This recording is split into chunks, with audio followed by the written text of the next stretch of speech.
Nous étions formidables. Formidable. Tu étais formidable, j'étais formidable. Nous étions formidables. Il est 17h30. Bonsoir et bienvenue à le spectacle un peu après l'après-midi. J'espère que vous passez un meilleur jour que moi.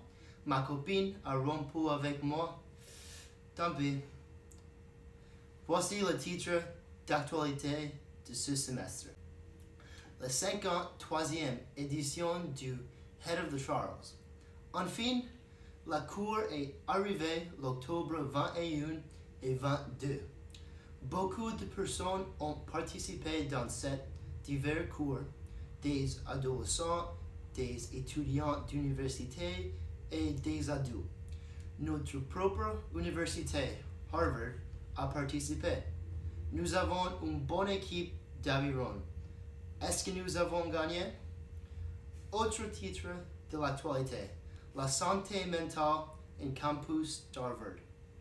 Tout le monde sait que la santé mentale est un problème pertinent chez les jeunes dans le monde développé, surtout dans une institution comme Harvard.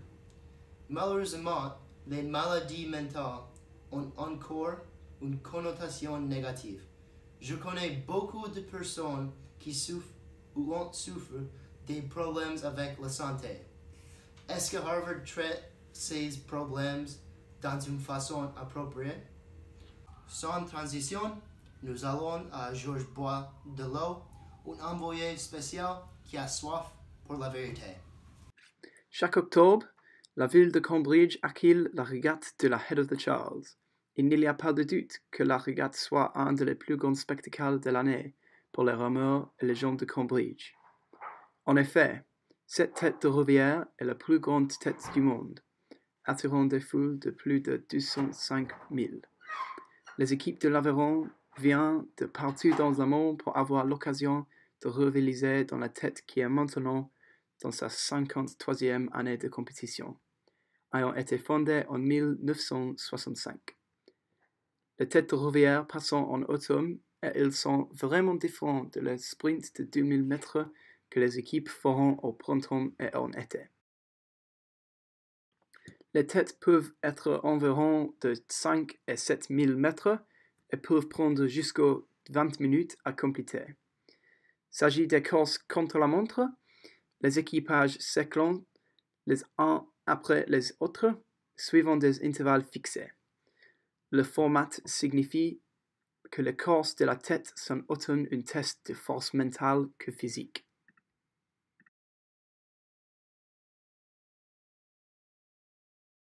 La Head of the Charles comprend plus de 60 catégories de concurrence, couvrant tous les âges dans les petits et des grands bateaux. Par exemple, il y a des youth skiffs, un rameur avec 2 rames pour les gens de moins de 18 ans, jusqu'au Master 8, 8 rameurs avec un barreur pour les gens d'un âge moyen de plus de 70 ans. C'est cette accessibilité qui a fait la Head of the Charles la plus grande course de l'aviron du monde. La course commence en réalité à Boston, dans le bassin du Charles. Les bateaux partant de là dans la course de 5 km, les rameurs vont sur 6 ponts et font un tour de 3 coins majeurs. Le plus grand entre eux est le coin Elliott, qui fait un tour complet de 180 degrés. Ces caractéristiques rendent la course très stimulante et garantissent une course intéressante chaque année, souvent avec des chutes et clashs. Cette année, c'était l'Université de Californie à Berkeley qui a pris le titre dans la plus illustre catégorie Championship 8. Ils ont battu Yale par seulement 3 secondes dans la course de 14 minutes, montrant comment la marge de victoire peut être minime au plus haut niveau. Pour les collèges des États-Unis, cependant, la tête est seulement la première course d'une très longue saison. Il faut qu'on se rappelle que si une équipe est la plus rapide dans cette course, a aucune garantie qu'ils seront la plus vite au printemps. Donc, il faudra attendre la première course du sprint du printemps pour découvrir qui est finalement la plus rapide équipe des États-Unis, étant donné l'entraînement qu'ils compléteront pendant l'hiver.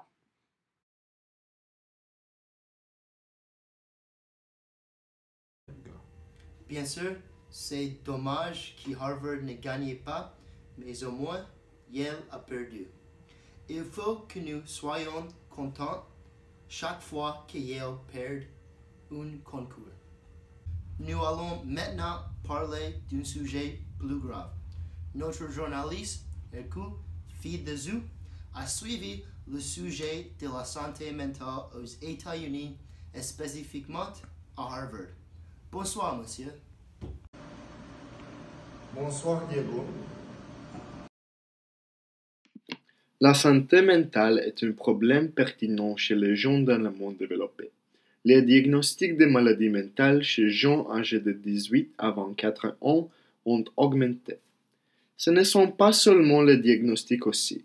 50% des étudiants aux États-Unis disent que leur santé mentale est sous la moyenne ou mauvaise. Cependant, ces problèmes sont souvent ignorés et les gens ne cherchent pas de traitement ou de thérapie. En fait, des études montrent que les 2 tiers des étudiants qui disent que leur santé mentale n'est pas bonne ne cherchent pas de traitement.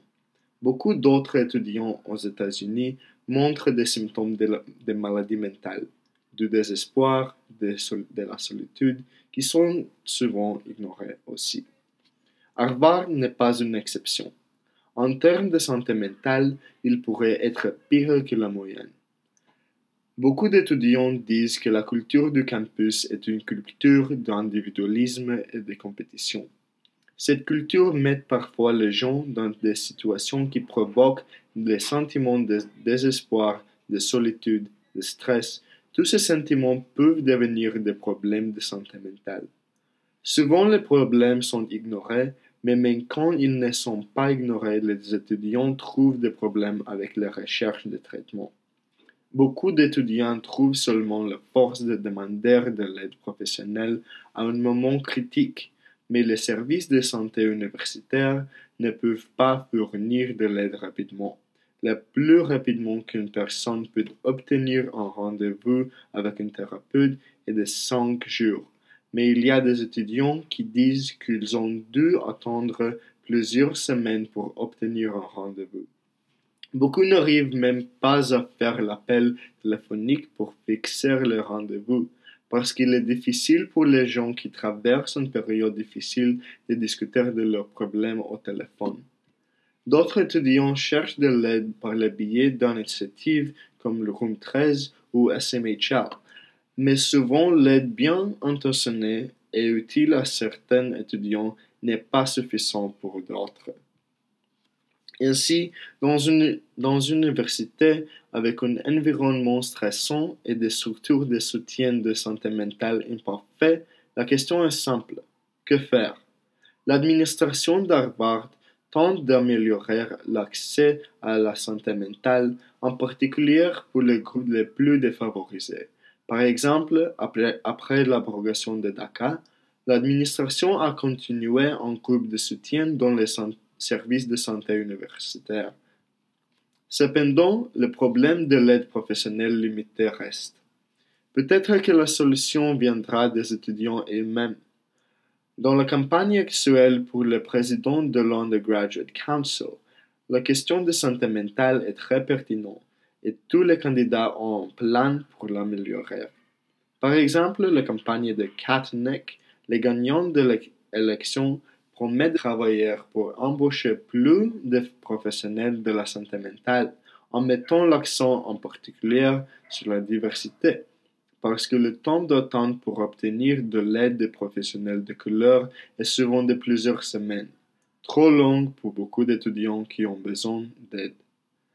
En conclusion, il y a beaucoup à faire en matière de santé mentale en campus, mais il y a de l'espoir à la fois de la part de l'administration et des étudiants. Je suis complètement d'accord avec ce qu'il a dit. Nous devons travailler ensemble pour résoudre le problème de la santé mentale. À suivre dans un instant la météo avec Madame Breeze. Yo digo, en Guadalajara tenemos esas montañas y mira la temperatura que está bien baja, estos árboles están verdes y ves, mira cómo va a estar este de seguro te va a matar. Merde! Encore? Nous avons besoin de notre propre chaîne. Donc, je vais vous donner la météo. Aujourd'hui, il fait froid. Demain, il fera très froid. Et aussi après-demain, il fera très froid. Tous les jours, ma copine me manque. Merci à vous de nous avoir suivis. À suivre est le spectacle Un peu avant le soir, qui analysera la relation amoureuse entre Emmanuel Macron et Justin Trudeau.